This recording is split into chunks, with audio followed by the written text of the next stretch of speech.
indeed. Now, we've all been there, haven't we? Waiting on a plane, maybe for it to take off, maybe mid-flight. So we pick up the magazine in the seat pocket in front of us and just have a flick through, don't we? We do.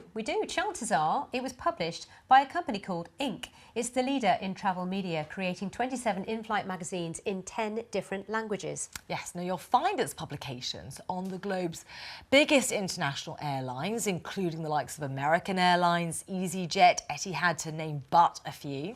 And these pages reach 802 million passengers a year on behalf of over 10,000 advertisers and brands. And that's important because it's one of the few times when ads actually reach a captive audience with little distraction. Yes. Well, Michael Keating is with us, Co-Chief Executive of Ink. Welcome to the programme. Thank you very much. Good morning. Welcome. I was reading that intro with envy because with my 3 little boys, I have every distraction on the planet, trying to stop them from kicking the chair in front.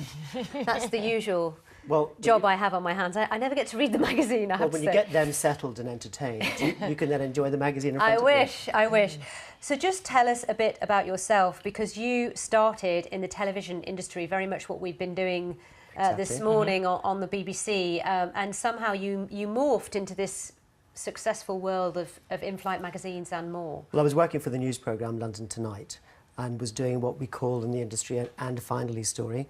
And I was in Beirut just after the Civil War, and it was a story about how Londoners were returning to Beirut to take package holidays, which was quite implausible at the time. And I met a man who was starting an airline. As all good business stories should be, it started in a bar in Beirut. And so that was a start-up airline called British Mediterranean Airways, which doesn't exist anymore. It was a one-aircraft airline.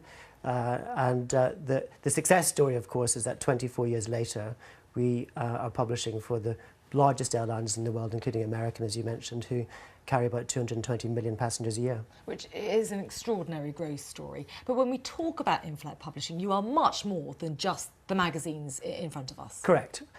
We very much started in print, but nowadays we monetize a lot of the digital touch points with an airline. And, you know, for example, this year we also won the contract for Virgin Atlantic.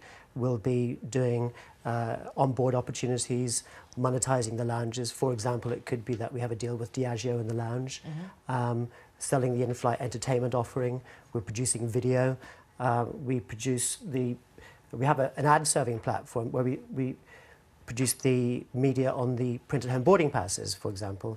And that's the EasyJet boarding pass, which is a real boarding pass, as I'm flying next week, but we produce about 112 million of those a year with a media offering on it that's highly targeted. And is it sounds to me like a win-win, because as we've already mentioned, it's a captive audience. So for advertisers, I guess they want to advertise in these magazines, and yet all print media out there is struggling to try and advertise because of the relentless competition from social media and elsewhere. That's absolutely correct. And, you know, digital has hammered the traditional newsstand print market, but we've very much bucked that trend because global passengers are growing. IATA just released in the last few days that in the next 20 years passenger numbers will more than double. There's about 4 billion passengers this year will travel, and that will be roughly 7.4 by 2034. So you are a growing reader base, which is a rare thing. It's a niche market. Yeah. Michael, really sadly, we're going to have to leave it there. It's a shorter interview, I'm afraid, Very because sad. of the events we're covering on this thank you very programme. much But for thank having me you on. so much for coming Michael on. It's Keating, fascinating. CEO of Ink. Many, many thanks.